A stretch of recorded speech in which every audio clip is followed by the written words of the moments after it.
나가시니 그들이 거기서 예수를 십자가에 못 박을새 다른 두 사람도 그와 함께 좌우편에 못 박으니 예수는 가운데 있더라. 빌라도가 패를 써서 십자가 위에 붙이니 나사렛 예수 유대인의 왕이라 기록되었더라. 예수께서 못 박히신 곳이 성에서 가까운 고로 많은 유대인이 이 패를 읽는데 히브리와 로마와 헬라말로 기록되었더라.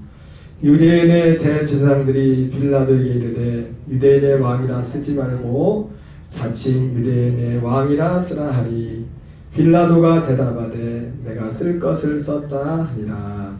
아멘. 할렐루야. 저녁 잘 드셨어요? 안 드셨나 저녁을? 오늘은 본문의 말씀 요한복음 19장 17절부터 22절까지 본문의 말씀을 중심으로 사도 요한이 전한 복음 95번째 나사렛 예수 유대인의 왕이라는 제목으로 하나님의 말씀 전하도록 하겠습니다. 오늘 본문의 말씀은 우리 예수님께서 이제 십자가에 넘겨져서 십자가에 달리시게 됩니다. 그래서 예수님이 가운데 그리고 좌우편에 두 사람이 다른 복음서에 보면 밀란으로 인하여 사형 선고를 받은 두 사람이 함께 예수님의 좌우편에 십자가 좌우편에 있게 됩니다. 그때 빌라도가 오늘 본문에 보면 그 예수님에 위해서 죄패를 만들어서 이제 예수님의 머리에 이제 그 십자가에 이제 죄패를 달죠. 그 죄패가 뭐였죠? 죄패가 나사렛 예수 유대인의 왕이라 이렇게 써 있었습니다. 그래서 오늘 제목이 나사렛 예수 유대인의 왕인데 예수님은 유대인의 왕으로 오셨습니다. 예수님 유대인의 왕으로 오셨는데 그 마태복음에 특별히 이제 예수님이 유대인의 왕으로 오셨다는 것이 마태복음에 많이 나와 있는데 특별히 마태복음 2장에 보면은 동방박사들이 이제 베들레헴에 와가지고 이제 그 별의 인도를 따라서 이제 태어나신 성탄하신 예수 그리스도께 경배하러 와서 물어보죠.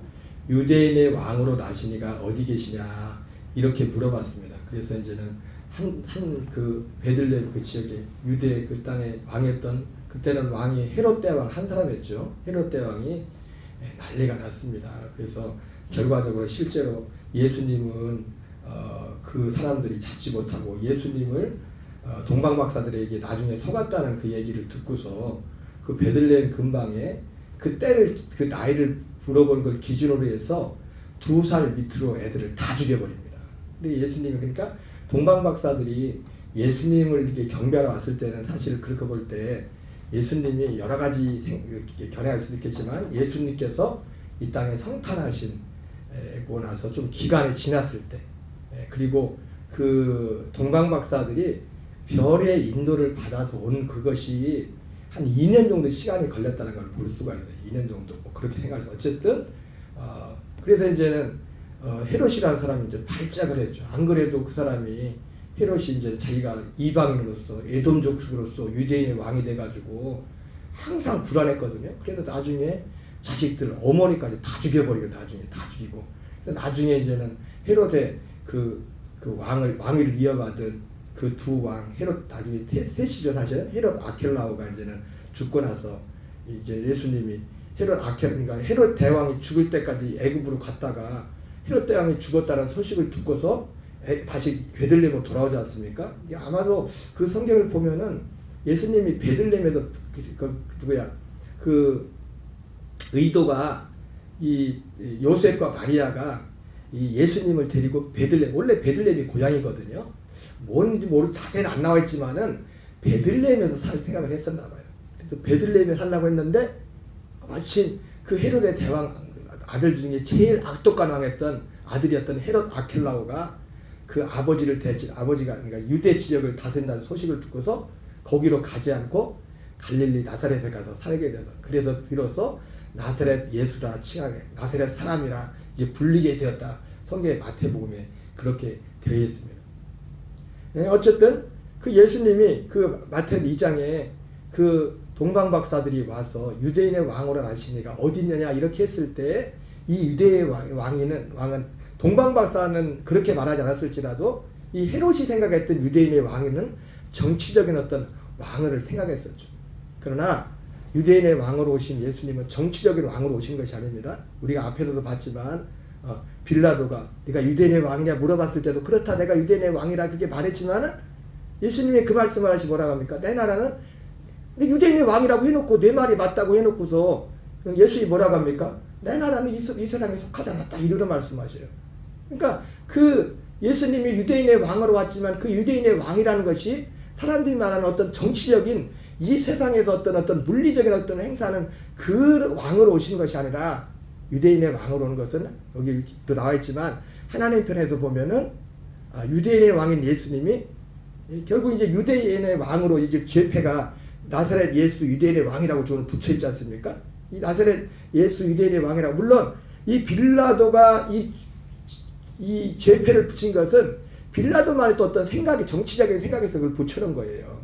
그러나 그 예수님은 동방박사들이 말했던 것처럼 유대인의 왕으로 이 땅에 오신 겁니다. 근데 유대인의 왕으로 오셨는데 정치적인 어떤 그런 존재로 오는 것이 아니라 유대인 왕인 예수님이 그 백성을 구원하기 위해서 죽으시게 도우셨어요.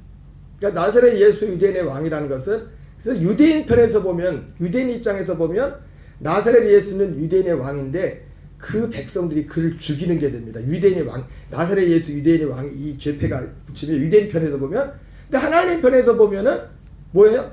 예, 유대인의 왕인 예수님이 그 백성을 구원하기 위해서 죽은 이 사건이 되는 겁니다. 이 사건. 그래서 이런 것들 때문에 오늘 본문에 이 빌라도가 예수님의 이 십자가의 죄패를 나사렛 예수 유대인의 왕이라고 딱 붙여놓으니까 대제사장들과 서기관들이 와서 그러지 말라잖아요. 그죠? 그러지 말라고 하는 이유가 뭡니까? 그 사람들은 예수님을 유대인의 왕으로 인정을 하지 않아요. 정치적인 왕이 됐든 뭐가 됐든 인정을 하지 않는다고요. 그리고 만약에 실제로 여기 나와 있는 것처럼 예수님이 그 사람들이 예수님을 지금 십자가에 넘겨줄 그 사람들이 예수님을 유대인의 왕이라고 인정해버린 거예요. 자기들이 왕을 죽이는 거예요. 유대인의 왕을. 그래서 오늘 뭐라고 합니까? 예수님을 뭐라고 했어요? 자칭 유대인의 왕이라고. 그래서 유대인과 대장들이 문구를 바꾸라고 요청을 합니다.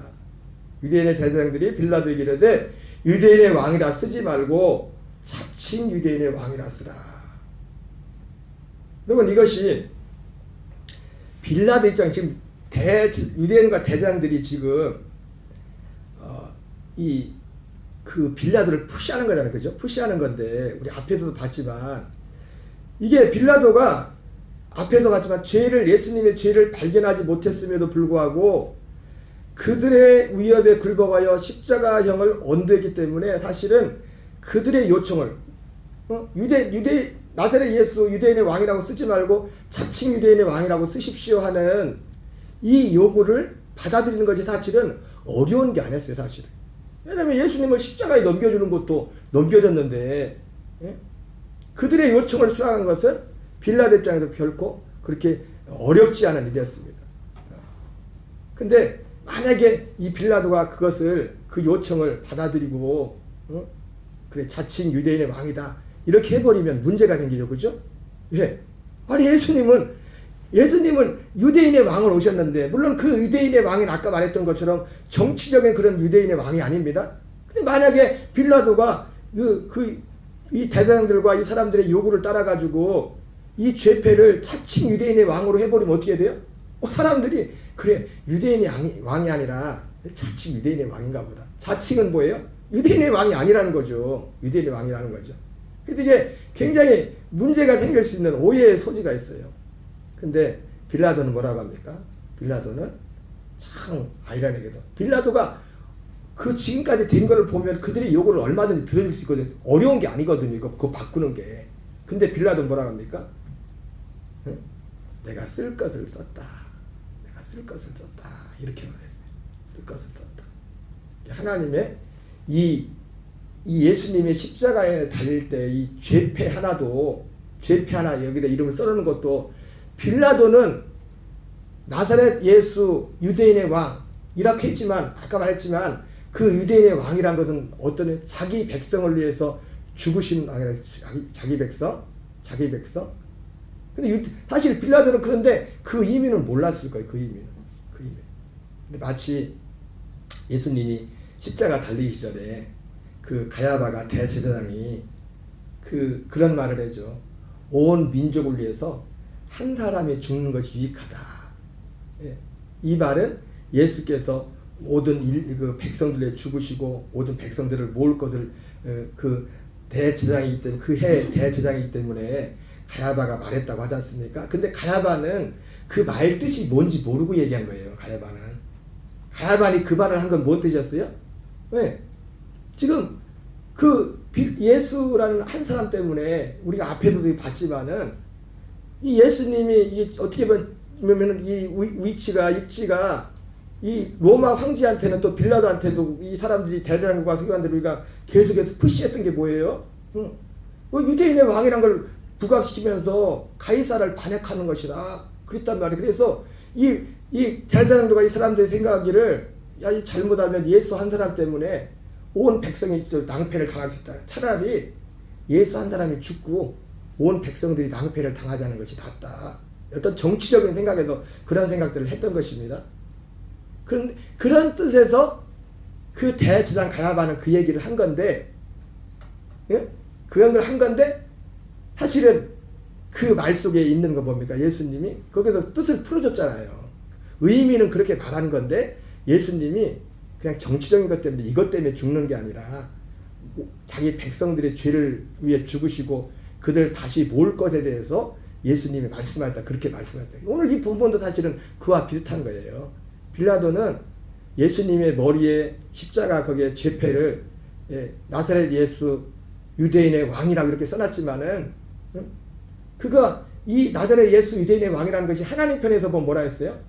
하나님의 아들 유대인의 왕이 자기 백성의 죄에서 구원하기 위해서 죽으시는 거랬지 않습니까? 근데 빌라도는 그런 의미는 몰랐어요. 그런 의미를 몰랐지만은 어쨌든 나사렛 예수 유대인의 왕이다 하고 내가 쓸 것을 썼다 이렇게 말을 했단 말이에요. 이런 거 하나하나 속에서 우리는 하나님께서 하나님의 그 주권적인 섭리, 하나님이 인류를 구원하기 위해서 구원하는 그 과정 가운데 이 죄패 하나까지도 하나님께서 그 문구 하나까지도 하나님께서 간섭하시고 개입하시는 그 모습을 보게 됩니다.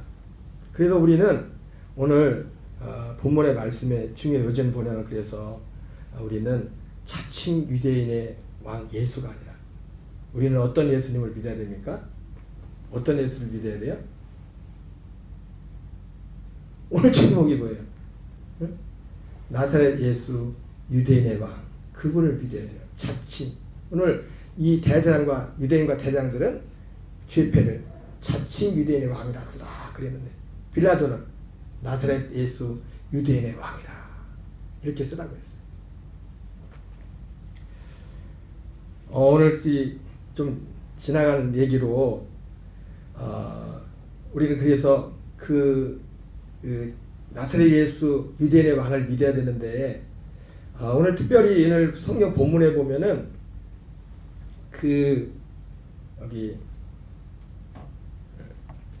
십자가에 나사렛 예수 유대인의 왕이라고 써있는데 이 패가 있는데 패가 세 가지 말로 언어로 기록되어 있죠. 세 가지 언어로 히브리어와 로마와 헬라 말로 기록되었더라 이렇게 돼 있어요. 이렇게 그래서 제가 사실 이 PPT는 내가 어떤 걸 보다가 이제 참고로 이렇게 띄워놓은 건데 그분은 여기다 이걸 이렇게 해석을 했더라고요. 히브리, 로마, 헬라 이러면서 히브리어는 종교적인 언어.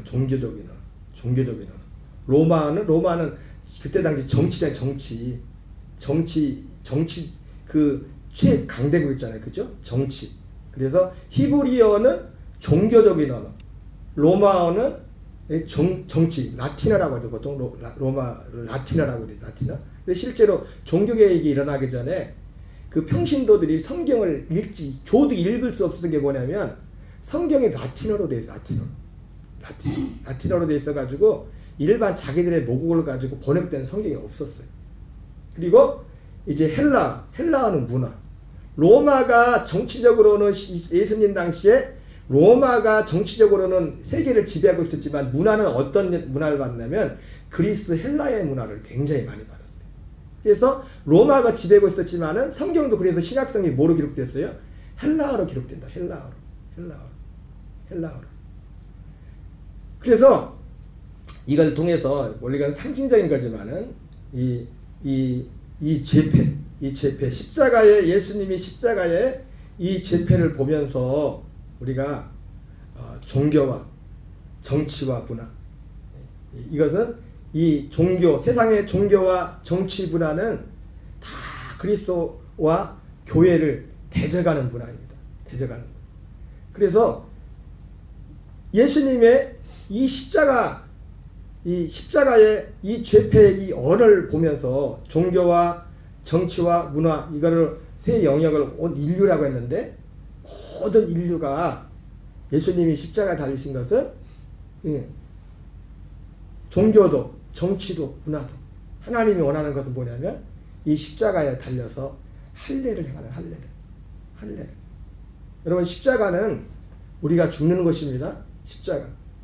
십자가를 통한 구원은 여러분 예수님이 오늘 나왔지만 자기 백성을 위해서 예수님이 죽으신데 자기 백성을 유대인 자기 백성 유대인이 예수님을 죽였지만 뒤에 나오고 있지만 여러분 이스라엘이 유대인이 다 유대인이 아닙니다.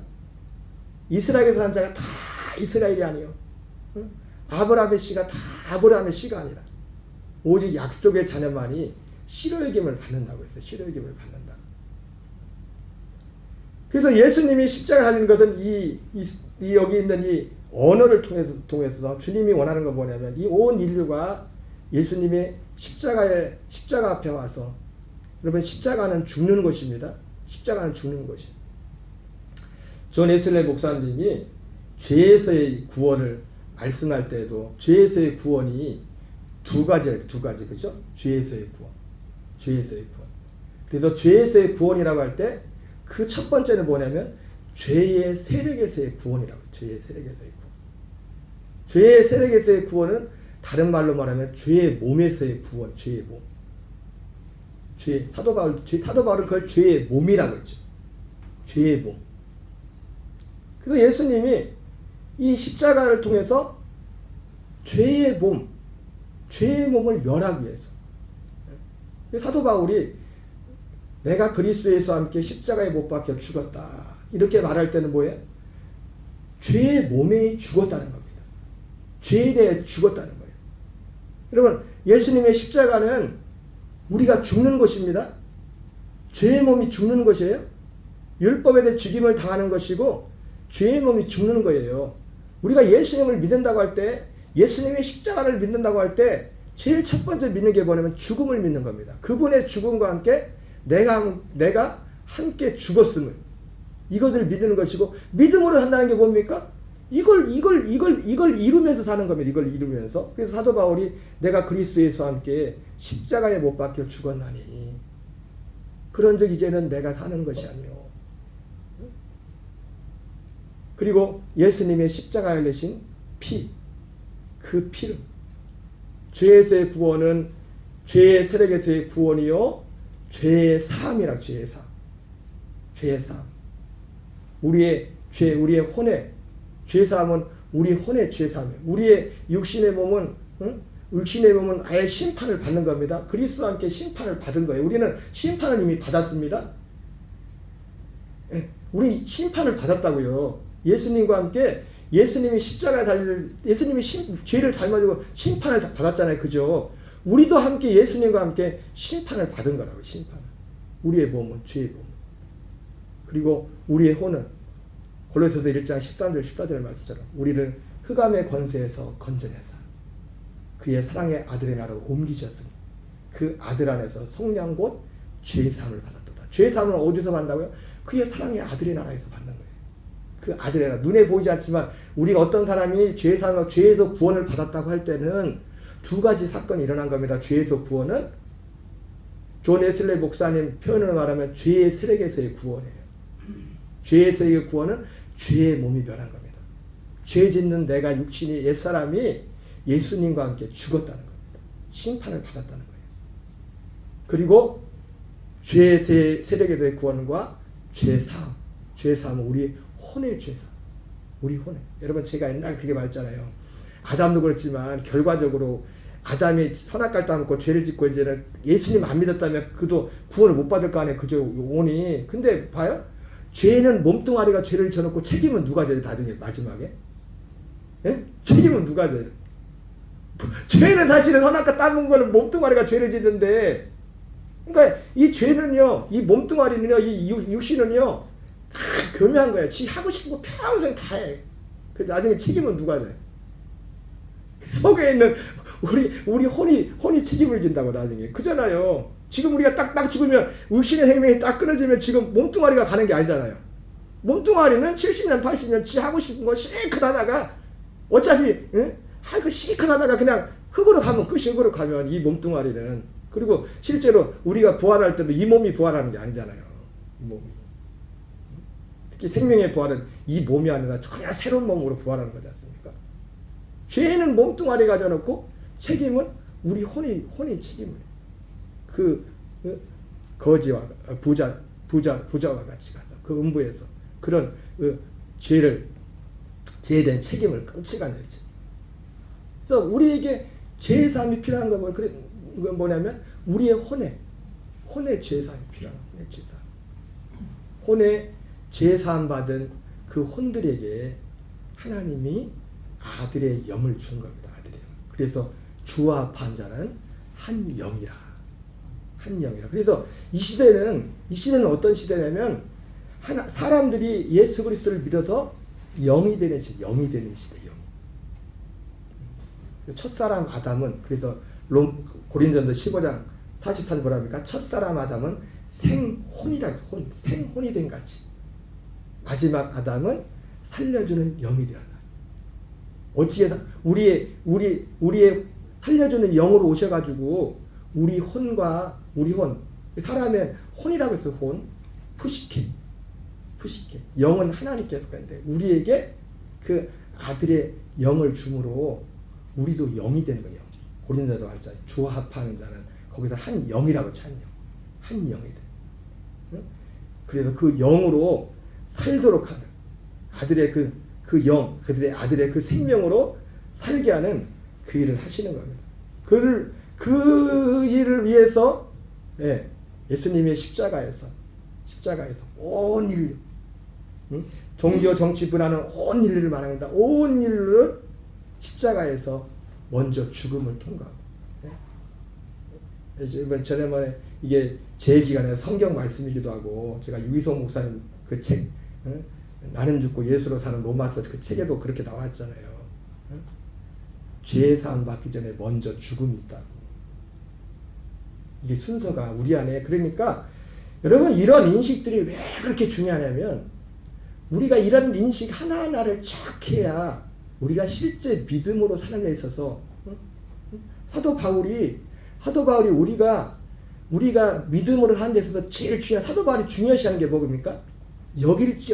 여길지어다잖아요. 그죠? 근데 여길지어다 이것을 그 말의 핵심 뭡니까? 그렇지 않은 거는 그냥 그렇게 여기라는 게 아니잖아요.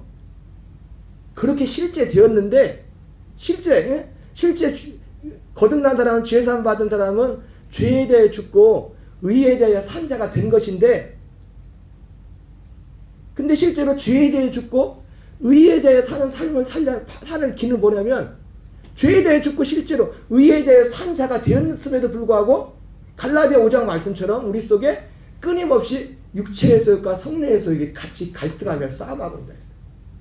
그래서 이거를 이기는 길을, 우리가 분명히 죄에 대해 죽고 의에 대해 산 자가 됐을지라도 그냥 가만히 있어도 이걸 이기는 게 아니라, 이걸 이루는 게 아니라 됐을지라도 그렇게 여길 때, 그렇게 매 순간순간 인식하고 여길 때 실제로 우리가 죄에 대해 죽은 자여 의에 대하여 산 자로 살 수 있음을 그렇게 말씀하고 있는 겁니다. 그래서 예수님의 이 십자가는 유대인의 왕, 나사렛 예수 유대인의 왕, 자칭 유대인이 왕이 아닙니다. 자칭 유대인의 왕이에요. 아니에요. 여러분 자칭 유대인의 왕이라고 이 사람들이 이 유대인들과 대제사장들이 예수님을 자칭 유대인이라고 그 패를 붙이라고 한 걸 그걸 통해서 우리가 배우는 건 뭐냐면 우리가 경계될 게 뭐냐면 그 유대인들과 그 대제사장들은 다른 예수를 믿은 거예요. 다른 예수.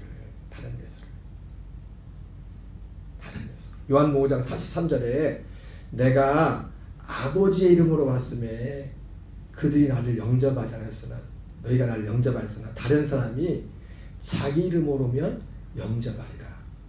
여러분 우리는 아까 제가 말씀드렸죠. 우리는 자칭 유대인의 왕을 믿으면 안 됩니다.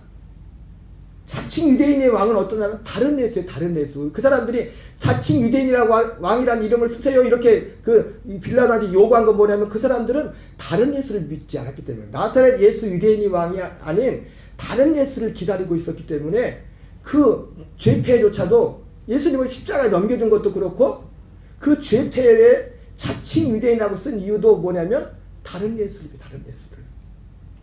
그러나 우리는 다른 예수가 아니라 나사렛 예수 유대인의 왕 예수를 믿어요.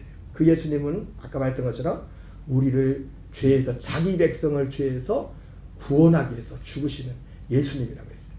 근데 그 죄에서 구원하는 게 어떤 부분이라고요? 바로 죄의 세력에서 죄의 몸을 변하는. 여러분 많은 분들은 그냥 죄에서 구원하면 그냥 막연히 그냥 죄사함 그렇게 해요. 죄사함 그냥 죄용도. 근데 막상 또 물어보면 죄사함의 확신도 없어. 죄사함이라고 듣긴 들었는데 진짜 죄사함의 확신도 없어요. 죄사함의 확신은 틀렸지만 구원파가 더 세죠, 그죠? 뭐 별거 탁 하면서도 막 확신이 대단합니다, 그 사람들은. 죄사함 전에 우리의 죄의 몸이 예수 그리스도와 함께 십자가와 함께 죽는. 그래서 존 웨슬리 목사님 표현으로는 죄의 세력에서의 구원. 사도 바울의 표현으로는 죄의 몸이 멸하여. 우리는 죄의 몸이 멸한 자들입니다. 그렇게 여기라고 했어요. 그거를 죄에 대한 죽은 자잖아요. 사도 베드로도 똑같은 하잖아요. 베드로전서 2장 4절에 친히 나무에 달려 그 몸으로 우리 죄를 담당하셨으니 이는 우리로 죄에 대하여 죽고 의에 대하여 살게 하렵니다. 죄에 대해 죽고 의에 대하여 살게 하렵니다. 여러분 의에 대해 살려면 먼저 죄에 대해 죽어야 됩니다. 예수님의 십자가는 어떤 곳이냐면 죄에 대해 죽는 곳이에요. 의에 대해 사는 것은 어디서 사는 거예요? 우리 혼이 그가 우리를 흑암의 권세에서 건져내사 그의 사랑의 나라로 옮기셨으니 그 아들 안에서 속량고 죄사함을 얻고 우리 죄사함 받은 그 혼이 이사야 3장 10절 말씀처럼 생명의 씨로 오시는 생명 되시는 그분과 조합한 자는 한 영이라는 것처럼 한 영이 된 것처럼 그 생명 안에서 사는 겁니다. 생명 안에 죄에 대해 죽고 의에 대해 살게 하십니다. 옛사람은 죽고 그리스도의 생명으로 사는 거죠. 그래서 우리가 이러한 인식들이 분명해야 그리고 우리가 예수님을 믿는 목적도 왜 이게 중요하냐?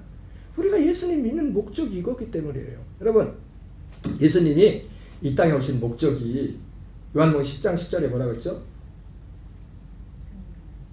내가 온 것은 양으로 생명을 얻게 하고 더 풍성히 얻게 하게 합니다. 그래서 예수님이 이 목적을 위해서 이것을 위해서 예수님이 십자가에 죽으시고 부활하시고 승천하시고 모든 과정을 거치는 겁니다. 그죠? 근데 예수님이 전에 말했지만은 예수님이 이 땅에 있을 때 예수님이 고난을 당한 목적이 결국은 이 모든 과정을 통해서 우리가 그리스도의 생명으로 살도록 하기 위함이에요. 양으로 생명을 얻게 하고 풍성히 얻게 합니다.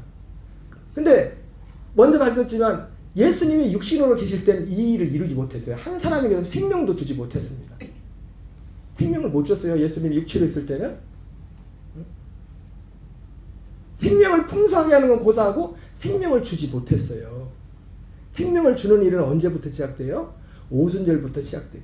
그리고 오순절에 이 생명을 받은 자들이 그들이 하는 게 뭐냐면 이 예수님이 말씀했던 실제로 생명을 주고 생명을 풍성히 주는 그 일들을 시작합니다. 근데 예수님의 기쁨은 뭐냐면 히브리서 12장에 자기 앞에 있는 기쁨을 위하여, 히브리서에 보면은 예수님의 그 고난을 기쁘게 받다. 그 앞에 있는 즐거움을 위해서 예수님의 고난을 그 기쁨으로 받은 그 이유는 뭐냐면 우리가 모든 사람들이, 자기 백성들이 하나님의 그 생명을 얻어서, 여러분 생명을 얻는 것은 많은 분들이 이렇게 생각하는 분들이 많아요. 예수 믿는 분들 중에서 생명을 얻는다고 할 때 죽을 뻔했는데 살았다고. 그거 아닙니다. 생명을 얻는 것은 하나님의 아들의 생명을 받는 거예요. 그 생각하는 그 면도 있죠. 죽을 뻔했는데 살겠다. 그건 죄사함과 관련된 거겠죠. 어떻게 보면. 근데 생명을 얻는다는 것은 하나님의 아들의 생명을 얻는 거예요. 그래서 이 생명은 아브라함도 이삭도 야곱도 세례요한조차도 받지 못했던 생명이에요. 왜? 그 전에. 그래서 히브리서 11장 39절 40절에 이게 히브리서 11장에 나오는 그 믿음의 사람들이 바라봤던 약속이었고, 그들의 믿음이 평판이 좋았다. 믿음이 평판이 좋았다고 하죠. 그죠? 이게 여러분, 하나님 볼 때 저 사람은 믿음이 좋다 했다고 할 때 기준이 뭐냐면 히브리서 11장이에요. 그가 계신 것과 자기를 찾는 자들에게 상 주신 이시를 믿어야 된다. 그 상은 뭡니까? 거듭나서 그 생명으로 사는 겁니다. 양으로 생명을 얻고 더 풍성한. 그 예수님이 이것을 위해서 고난을 당했고, 근데 예수님이 고난을 당했지만 예수님 때는 예수님 육신을 쓸 때 그걸 이루지 못했어요. 그럼 오순절부터 시작됐고, 오순절부터 이 일들이 언제 시작됩니까? 오순절에 이 생명을 받은 자들이 이 복음을 전하는, 이 복음을, 예수님의 죽음의 이유와 목적과 이 모든 것 하나하나를. 그래서 심지어 그 안디옥 교회에서 최초로 그리스도인이라는 그 명칭을 받은 그 안디옥 교회 교인들이 1년 동안을 바나바와 바울에게 이 교육을 훈련, 말씀을 받았다고요. 그리고 나서야 비로소 그들이 그리스도인이라는 칭호를 받게 되었습니다. 예수님은 이것을 위해 고난했고, 또 예수님의 뒤를 이었던, 예수님의 유지를 이어서 실제로 예수님이 이루지 못했던, 여러분 예수님도 생명을 주지 못했어요. 살아있을 때는, 이 땅에 있을 때는. 다 모든 걸 이루고 나서 오순절부터 그게 시작됐어요. 근데 그걸 누구를 통해서 그 생명 준 일을 하셔야 됩니까? 사도들을 통해서, 12사도를 통해서. 제가 항상 말씀드리지만 예수님이 12사도를 세운 것은 예수님 그 때를 위해서 세우는 게 아니에요. 오순절 이후를 위해서 세우는 거예요. 예수님이 했던 그 복음을 전하도록 하기 위해서. 그래서 그들은 뭘 합니까? 예수님 그 사도 바울이 골로새서 1장 24절 25절에서 하나님이 자기를 세운 목적이 뭐라고 했어요? 그리스도의 남은 고난을 주의 몸된 교회를 위하여 자기 육체에 체험하라고 했어요. 그리스도의 남은 고난이 뭐예요? 예수님이 다 고난 당했는데, 그리스도의 남은 고난은 뭡니까? 실제로 이 생명을 얻으려면 이 복음을 들어야 돼. 이 복음을 사도들이 했던 이 복음을. 그래서 사도 베드로가, 바울도 그러잖아요. 너희가 성령을 받은 것이 율법의 행위로냐 듣고 믿음으로냐. 너희가 진리의 말씀 곧 구원의 복음 진리의 말씀을 듣고 믿음으로 약속의 성령으로 인치심을 받았나니. 여러분, 우리가 하나님의 약속의 성령을 받는 가장 정확한 길은 뭐냐면 진리의 말씀 곧 구원의 복음을 듣고 믿을 때 그 진리의 성령이 오셔서 행하는 오직 하나의 일은 뭐냐면 우리 옛사람을 예수 그리스도와 함께 십자가에 못 박혀 죽고 할례를 행하고 우리의 혼을 그리스도 안에 이끌어서 주와 방자는 한 영이 되게 하셔서 그 생명으로 살도록 하게 하는 일입니다. 그래서 실제로 사도들은 이 일을 예수님이 생명을 얻고 풍성하게 하셨다는 그 일들을 이 복음을 통해 가지고 오직 이 복음을 통해서 복음을 전함으로 말미암아 베드로전서 1장 23절 25절에서는 거듭나게 하고 그리고 이 거듭난 이 복음을 계속 듣고 말미암아 구원에 이르도록 자라게 하는 그 일들을 사도들이 그 일을 했다고요. 근데 그게 그들에게서는 그리스도의 남은 고난이었어요. 왜요? 많은 사람들이 예수님 때도 그랬지만은 예수님이 다 모든 걸 일어났음에도 불구하고 사람들이 이걸 안 듣는 거예요. 이걸 원하지 않는 거예요. 예수님이 요한복음 6장에서 그렇게 많은 사람들이 오병의 기적 사건 이후에 와서도 12제자 한 거라고 다 떠나갔던 것처럼 갈라디아 교인들처럼 너희가 처음에 왔던 애들 왜 너희가 누구를 꾀더냐? 너희가 어떻게 이렇게 속히 다른 거 떠나갔느냐? 내가 너희를 왜 다시 해산의 수고를 해야겠다. 이것이 그들에게서 그리스도의 남은 고난이었어요. 그 그리스도의 남은 고난을 왜 받았냐고 26절 27절 고린도서 1장 26절 27절에 뭐라고 하고 왜 그리스도의 남은 고난을 받냐? 24절 25절에서는 하나님의 그 말씀을 이루기 위해서라고 했고 26절 27절에 그 말씀이 뭐냐면 이 비밀은 이게 비밀인데 24절 25절 이게 비밀인데 이것은 만세와 만대로부터 감춰둔 것인데 이 비밀은 너희 안에 계신 그리스도라. 이 비밀. 여러분 하나님의 말씀을 이룬다는 게 뭐냐면 만세와 만대로부터 감췄던 비밀인 그리스도를 알게 했어. 십자가 달리신 그리스도와 함께 우리 옛사람이 못 박혀 죽고 죄에 대해 죽고 의에 대해 살게 의에 사는 것은 살려주는 영 대신 그리스도를 만나야 되는 거야. 살려주는 영 대신. 눈에 보이지 않지만 믿을 때 그리스도가 우리 안에 오신 겁니다. 이 예수 그리스도를 믿을 때 살려주는 영으로 오셔서 그분으로 사는 것이 의에 대해 사는 거예요. 그분의 생명으로 사는 것이. 생명으로 사는 것이. 그래서 아까 말씀드렸던 그 십자가 예수님의 그 십자가에 히브리어, 로마어, 헬라어, 온 인류의 문화, 모든 것들 다 십자가에 못 박혀. 이 죽음과 이런 것들 하나하나를 우리가 하나하나를 정확히 인식하고 이것을 인식만 하는 게 아니죠. 우리가 인식하면 구하겠죠. 그럴 때 우리가 바울처럼 사도들처럼 우리 옛사람을 죽음에 넘겨주고 생명으로 사는 그런 일이 일어난 겁니다. 바로 이 예수 그리스도.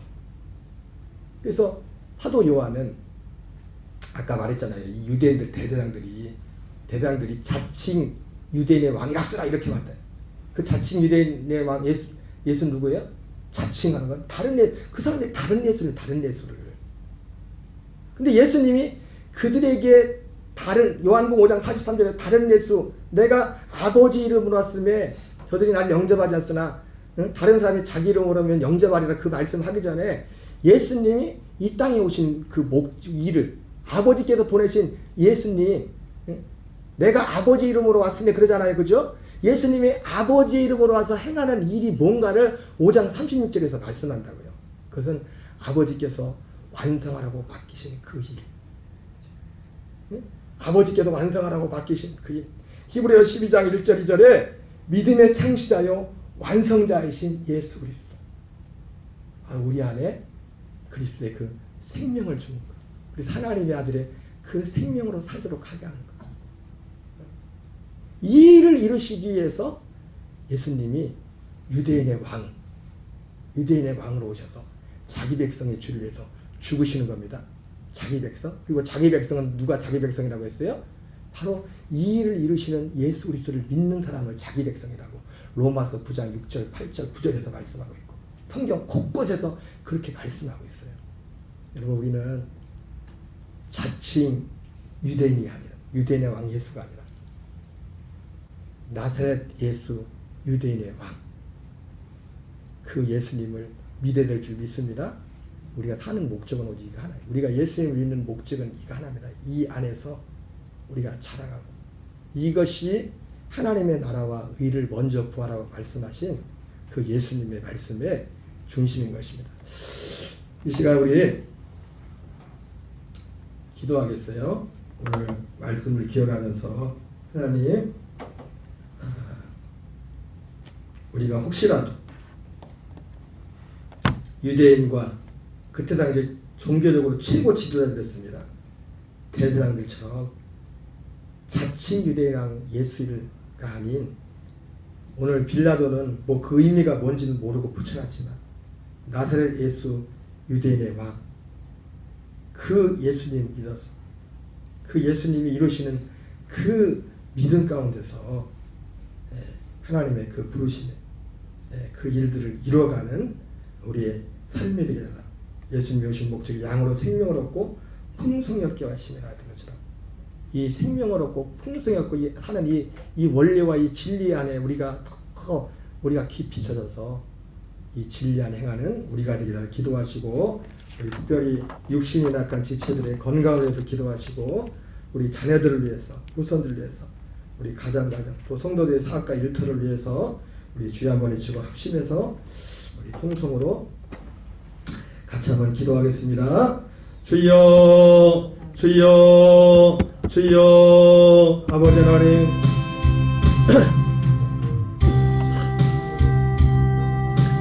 살아계신 하나님 아버지 감사드립니다. 살아계신 아버지, 오늘도 우리를 예배자리에 이끌어주시고 인도하셔서 주님을 예배하며 찬양할 수 있도록 은혜 베풀어 주시니 감사합니다. 빌라도가 십자가 달리신 예수님, 그 십자가에 나사렛 예수 유대인의 왕이라는 아버지 제패를 붙이자 하나님, 헤드랑과 유대인들이 와서 자칭 유대인의 왕이라고 바꾸라고 했지만 하나님, 그 의미가 무엇인지를 잘 몰랐지만 빌라도는 내가 쓸 것을 떴다고 하면서 나사렛 예수 유대인의 왕 예수라고 붙였습니다.